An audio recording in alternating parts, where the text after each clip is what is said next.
जपस्तपस्तथा दानं त्रिपुण्ड्रात् सफलं भवेत्। अभावे भस्मनस्तस्त्र जलस्यादि प्रकीर्तितम्। प्रिय दर्शकों नमस्कार, एक बार फिर से उपस्थित हूँ आप सबके सामने शुक्रवार के कार्यक्रम में। आज मैं आप लोगों से सिर्फ शुक्रदेव पर चर्चा नहीं करूँगा, अपितु ये बात भी चर्चा होगी कि किसी भी शुभ ग्रह का किस राशि में बैठना ज़्यादा उत्तम माना गया है और इसके बारे में आचार्य वराहमिहिर ने क्या सिद्धांत दिया है। बहुत ज़्यादा विस्तृत कार्यक्रम नहीं है। अगर आपने कल का कार्यक्रम नहीं देखा है जो गुरु के ऊपर केंद्रित था तो निश्चित रूप से जा कर के देखिए, बहुत आवश्यक होगा आप कल का कार्यक्रम देखें। इस कार्यक्रम के माध्यम से, चूँकि आप लोग मेरे नियमित दर्शक हैं, इस वजह से अब बात बताऊं, जैसे अक्टूबर समाप्त होता है, अक्टूबर मध्य आता है और समाप्त हो जाता है नवंबर और दिसंबर, तो ये 3 महीने रिकमेंडेशन में वीडियो कम जाने लगते हैं। मतलब यूट्यूब मेरे वीडियो या किसी भी तरीके से आपको कम भेजेगा, मतलब आपके सामने मेरे वीडियो की चमक कम हो जाएगी या आपको रोज़ दिन नोटिफिकेशन ना जाए। इस वजह से अगर आप लोगों के सामने ऐसी बात कभी नज़र आती है कि आप मेरे कार्यक्रम नित्य आपके पास ना जाते हों, तो आप सबसे पहले तो नोटिफाई कर लें कि आपको रोज़ दिन का कार्यक्रम मिलता रहे, और दूसरा आप सर्च करके चैनल पे आकर के भी नित्य प्रतिदिन का कार्यक्रम देख सकते हैं। इससे कम से कम जो मैं कर रहा हूँ उसमें मुझे मदद मिल जाएगी। बाकी लाइव मैं होता हूँ शनिवार को, जो कल है, ज़रूर आइए। रात्रि 8:15 इसी चैनल पे लाइव होता हूँ। विषय क्या कहता है कि कार्यक्रम के आरंभ में जो मैंने श्लोक पढ़ा है वो अर्थ अंतिम में बताऊंगा कि जन्म कुंडली में कोई भी शुभ ग्रह का अर्थ है गुरु, बुध, शुक्र और चंद्रमा। ये जो शुभ ग्रह हैं वो 2, 4, 6, 8, 10 और 12 इन राशियों में या इन संख्याओं में अगर बैठे हों तो बहुत ही उत्तम परिणाम देते हैं। मतलब इनका सम संख्या की राशि में बैठना अच्छा होता है। तो 4 शुभ ग्रह हो गए। अब इसमें भी बात आती है कि क्या चारों ही ग्रह, जैसे गुरु अगर मान लीजिए वृष राशि में बैठ जाते हैं तो क्या ये अच्छे हो जाएंगे, या चंद्रमा अगर जन्म कुंडली में 8 नंबर में बैठ जाते हैं तो क्या ये अच्छे हो जाएंगे। सवाल उठता है कि तब तो चंद्रमा नीच के हो जाएंगे। या जन्म कुंडली में जो शुक्र हैं अगर वो 6 नंबर की राशि में बैठ जाएंगे तो क्या ये शुभ होंगे। एक तरफ तो आचार्य ये लिखते हैं कि जन्म कुंडली में सम संख्या की राशि में शुभ ग्रह का बैठना ज़्यादा अच्छा होता है, और वहीं दूसरी तरफ ये भी है कि भाई देवगुरु बृहस्पति की शत्रु राशि है ये। शुक्र जो है वो कन्या राशि में नीच के हो जाते हैं, चंद्रमा जो है वो वृश्चिक राशि में नीच के हो जाते हैं, उसके बाद बुध जो है वो जन्म कुंडली में 12 नंबर में नीच के हो जाते हैं। तो फिर ये सिद्धांत कहाँ गया कि इस राशि में ये शुभ होते हैं और इसी राशि में ये नीच के भी हो जाते हैं। तब उसका अर्थ आचार्य लिखते हैं, क्या लिखते हैं कि चंद्रमा और शुक्र 2 ऐसे ग्रह हैं जो इन भावों में नीच होने के बावजूद भी लाभ देते रहते हैं। ये बहुत ज्योतिष में जो सिद्धांत है ना, इसको बहुत सावधानी से समझना होता है। थोड़ी भी चूक हुई कि फलादेश गड़बड़ हो गया। अब आज तक आप क्या जानते थे, या जब तक अभी तक हम क्या जानते हैं कि चंद्रमा जो है वो वृश्चिक राशि में नीच के होते हैं और शुक्र जो है वो कन्या राशि में नीच के होते हैं। पर बात तो यहाँ बदल गई, क्योंकि भले नीच के होते हों पर चंद्रमा और शुक्र उतने कमज़ोर परिणाम नहीं देंगे अगर ये 6 और 8 नंबर में बैठे हों, तो ये अच्छा भी परिणाम दे सकते हैं। मतलब क्या है कि ये इन ग्रहों की दशाएं या ये ग्रह 6 और 8 नंबर की राशि में बैठ करके भी उचित परिणाम लगभग दे जाएंगे। जबकि अगर बात गुरु, बुध की होगी तो ये ग्रह जो है ना, ये 2 नंबर में, 4 नंबर में, 6 नंबर में, 8 नंबर में, 10 नंबर में, 12 नंबर में उतने अच्छे परिणाम नहीं देंगे। इनके ऊपर ये सिद्धांत लागू हो जाएगा, जबकि ये दोनों ग्रह चंद्रमा और शुक्र के ऊपर ये 6 और 8 वाला सिद्धांत लागू नहीं होगा।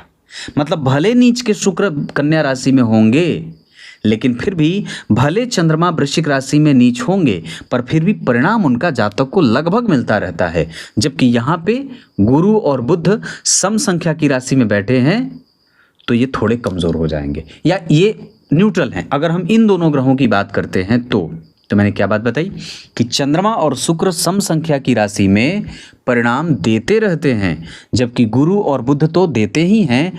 इन भावों में जैसे गुरु जो हैं वो जन्म कुंडली में 2 नंबर की राशि में, अगर ये शत्रु की राशि है तो ये वहाँ पे शत्रुगत व्यवहार कर सकते हैं। जबकि शुक्र यहाँ नीच के हो गए हैं, फिर भी ये अपने नीच राशि में बैठे होने के बावजूद भी फल करेंगे। मतलब अपनी दशा काल में वो जातक को देने की पूरी मंशा रखते हैं। इसको ऐसे समझते हैं, जैसे मैं उदाहरण दे देता हूँ तब आप लोगों को ज़्यादा स्पष्ट समझ में आ जाएगा, तब जा करके समझ में आएगा। जैसे गुरु मान लीजिए किसी की कुंडली में 6 नंबर की राशि में बैठे हैं और किसी जातक की कुंडली में शुक्रदेव यहाँ पे 6 नंबर की राशि में बैठ गए।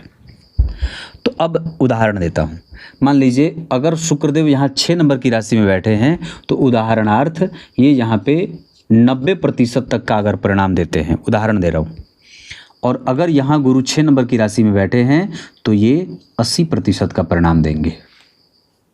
अंतर इतना है, 10% का अंतर भी बहुत अंतर होता है। मतलब शुक्र कन्या राशि में बैठे हैं, नीच के हो गए, और गुरु भी शत्रु की राशि में ही है, पर यहाँ पे सम संख्या की राशि में बैठे हैं जरूर, लेकिन फल इनका 80% का मिलेगा। जबकि शुक्र कन्या राशि में बैठे हैं जिनकी नीच की राशि है, पर सम संख्या की राशि में होने के कारण ये 90% या लगभग 100% भी परिणाम कर सकते हैं। इनकी दशा पे आप विश्वास कर लेंगे, जबकि इनकी दशा पे आपको थोड़ा संशय होगा। बहुत प्रैक्टिकल है, इसको और भी दूसरे उदाहरण से समझते हैं तब जाकर के समझ में आ जाएगा। जैसे उदाहरण लेता हूँ बुध के बारे में। मान लीजिए बुध आपकी कुंडली में वृश्चिक राशि में बैठे हैं, क्लियर है, और देवगुरु बृहस्पति को छोड़ देते हैं, शुक्र को ले लेते हैं कि वो बैठे हैं, शुक्र को नहीं, हाँ शुक्र को ही ले लेते हैं, शुक्र को ले लेते हैं कि ये 8 नंबर की राशि में बैठे हैं। तो क्या बात कही, अगर यहाँ बुध सम संख्या की राशि में बैठे हैं तो यहाँ ये हो सकता है कि 40% या 50% का परिणाम करें, शुभ परिणाम, ठीक है। और यहाँ जो शुक्र वृश्चिक राशि में बैठे हैं, सम संख्या की राशि में बैठे हैं, तो इसका अर्थ होगा कि ये 60 से 100% तक के बीच का परिणाम आपको दे सकते हैं, शुभ परिणाम। तो क्या अर्थ निकला कि शुक्र सम संख्या की राशि में ज़्यादा अच्छा परिणाम करते हैं अगर तुलना हम बुध या गुरु से करते हैं तो। मतलब शुभ ग्रह में कौन कौन हुए, गुरु, शुक्र, बुध और चंद्रमा, जिसमें क्या बात हुई कि जो शुक्र और चंद्रमा हैं ये शुभ ग्रह की राशि में 100% अच्छा परिणाम करते हैं, जबकि गुरु और बुध अपनी दशा काल में या शुभ ग्रह की राशि में हो सकता है कि 90, 80, 70, 60, 50 करें। ऐसे आप ग्रहों के फल को समझने की कोशिश करिए। ऐसे नहीं कि आमतौर पे मुझे जब कुंडलियाँ आती हैं तो जब कुंडली फ़ोन पर लोग बताते हैं कि पंडित जी मेरी कुंडली में, कई बार तो लोग ये कहते हैं कि मेरी कुंडली में राहु यहाँ बैठा है और एस्ट्रोस्टॉक और एस्ट्रोसेज में यहाँ बैठा है, जबकि ओरिजिनल कुंडली कुछ निकाली जाती है तो उसमें राहु का अंतर बड़ा विशाल हो जाता है, भाव ही बदल जाता है, राशियाँ ही बदल जाती हैं। इतना ही नहीं, इतना ज़्यादा झोल है कि आपकी कुंडली के लग्न चक्र में जिस ग्रह को यहाँ बैठना चाहिए, लग्न चक्र में जो ग्रह वृश्चिक राशि में बैठा या सिंह राशि में यहाँ बैठा, नवांश कुंडली में वो फिक्स है कि वहीं बैठेगा, उसमें भी गड़बड़ी आ जाती है। तो आप ये बात भी पक्के तौर पे स्वीकार करें या इस बात को समझने की कोशिश करें कि कोई ज़रूरी नहीं है कि आप जिस कुंडली को लेकर के हाथ में घूम रहे हैं, एस्ट्रो 100 जो भी, मैं नाम नहीं लूँगा, वो सही ही हो, उसमें गड़बड़ी भी होती है और लगभग गड़बड़ी होती है। बहुत बड़ी बात कह रहा हूँ मैं, लगभग गड़बड़ी होती है, क्योंकि मैं आए दिन देखता हूँ राहु और केतु को लेकर के लोगों के दिमाग में भ्रम बना का बना रहता है। पंडित जी मुझे आज तक समझ में नहीं आया कि मेरी कुंडली में राहु यहाँ बैठे। गड़बड़ी कैसी? नवांश निकालने का जो नियम होता है 3 डिग्री 20 कला का एक नवांश होता है। दूसरा 640, मतलब 3 20 में 3 20 जोड़ दिए तो 640 हो गया, उसमें 3 20 जोड़ दिए तो 10 हो गया, उसमें 3 20 जोड़ दिए तो 13 20 हो गया, उसके बाद 3 20 जोड़ दिए तो 16 40 हो गया। ये सिद्धांत है, इस गणित को कोई बदल नहीं सकता है, ये आचार्य लिख के चले गए हैं। उसी सिद्धांत के आधार पर नवांश बनेगा, पर उसमें भी गड़बड़ी आ जाती है कि लग्न कुंडली में ग्रह यहाँ बैठा है, नवांश चक्र में नवांश के वो नियम को फॉलो ही नहीं कर रहा है। तो इस वजह से क्या होता है कि फलादेशी पूरा चौपट हो जाता है और दरअसल आप अपने ग्रहों को समझने से चूक जाते हैं। इस वजह से भगवान इस बात को हमेशा ध्यान रखें कि जो कुंडली आपके पास है वो कितनी सही है और कितनी गलती है। उस कुंडली को बनाने में कौन कौन से सिद्धांतों का पालन हमारे आचार्यों ने किया है और आप कर रहे हैं कि नहीं कर रहे, ये अंतर समझ में आ गया होगा। मैं आने वाले दिनों में लाइव कार्यक्रम में ही सोच रहा हूं कि आप लोगों को एक दिन नवांश चक्र बनाने के लिए सिखा दूं कि नवांश कैसे बनाते हैं। अगर आप लोगों को वो सीखना होगा तो मुझे ज़रूर ही प्रतिक्रिया स्वरूप हाँ लिख दीजिएगा, हाँ पंडित जी लाइव कार्यक्रम में आप नवांश बनाना सिखाइए। क्लियर है? और बहुत आराम से 1 घंटा तो बहुत विशाल समय होता है नवांश को समझने में। आप यूँ झट से समझ जाइएगा, बस आप अपने पास कॉपी और पेन लेकर के बैठे रहिएगा। मैं तुरंत आपको लाइव में ही समझा दूंगा कि कैसे लग्न कुंडली को देख करके नवांश चक्र आप अपनी उंगली पे गिन करके बना सकते हैं। अब कार्यक्रम के आरंभ में मैंने जो श्लोक पढ़ा है उसका अर्थ बता देता हूँ, जो शिव पुराण से लिया गया था। बहुत ध्यान से समझेंगे। आपने आसन लगा लिया, अब आसन लगाने के बाद त्रिपुंड लगाइए, मस्तक पे त्रिपुंड लगाइए। गले में कम से कम अगर ठाकुर जी की पूजा कर रहे हैं तो तुलसी की माला अवश्य होनी चाहिए, और अगर शिव जी की पूजा कर रहे हैं तो रुद्राक्ष आवश्यक होना चाहिए। तो गले में माला हो गई, मस्तक पे त्रिपुंड, भस्म लगा करके ही जप भी करना चाहिए। सिद्धांतकार ये भी लिखते हैं, ऐसे नहीं लगाना चाहिए। तो भस्म लगा करके जप जो किया जाता है उसका 100% फल व्यक्ति को मिलता है। पूजा करना हो तो आसपास के किसी देवालय का पता लगाइए। शाम की पूजा घर पे कर लीजिए, सुबह की पूजा मंदिर में कर लीजिए। तो क्या कहा कि देवालय में गए या अपने घर पे भी अगर कर रहे हैं तो मस्तक पे त्रिपुंड या भस्म अवश्य लगाएं, और साथ ही साथ गले में रुद्राक्ष की माला धारण करें, और तब भगवान के पास जा करके पहले उनको अपने नेत्र बंद करके उनको जगाइए, उनका दरवाज़ा खोलिए, ऐसा दरवाज़ा जो सोने का बना है। और जो उसकी जो दहलीज है वो भी सोने की है, चमचमा रहे हैं ठाकुर जी एकदम। और मस्त उसके जो दरवाजे हैं वो दरवाजे शंख चक्र से विभूषित हैं, और इतने बड़े बड़े दरवाजे हैं कि आपके एक हाथ से वो खुल नहीं रहे।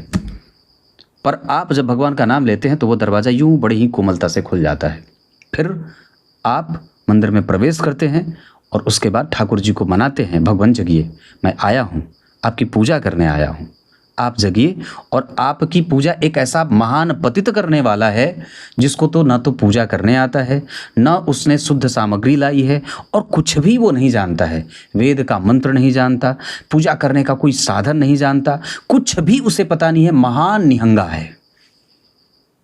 ऐसा भाव रख करके जब आप ठाकुर जी के पास जाते हैं तब बोलते हैं हाँ ये देखो आया है, क्योंकि इसे पता है कि मैं जिस पूर्ण के पास जा रहा हूँ उसके पास कोई पूर्णता को प्राप्त होके जा ही नहीं सकता है।